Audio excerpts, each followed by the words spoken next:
Pro-life advocates were quick to criticize the state Supreme Court's ruling Thursday on the fetal heartbeat bill. In a statement, Governor McMaster said, quote, "The court has clearly exceeded its authority," end quote. Attorney General Alan Wilson, in a statement, said his office would be working with the governor's office and the legislature to review all available options. District 11 State Senator Josh Kimbrell, a Spartanburg Republican, was on the Charlie James Show yesterday discussing the topic.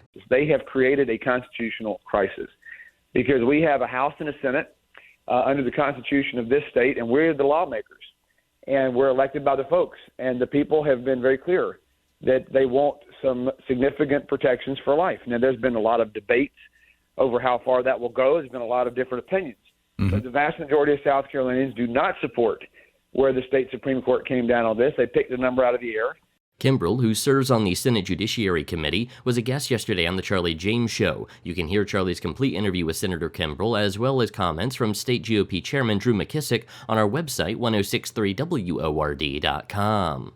Subscribe to our channel for more breaking news coverage, as well as following us on Twitter and Facebook at 1063WORD. And be sure to visit our website for more details on this and other news stories. I'm Matthew Causey, 1063WORD.com News.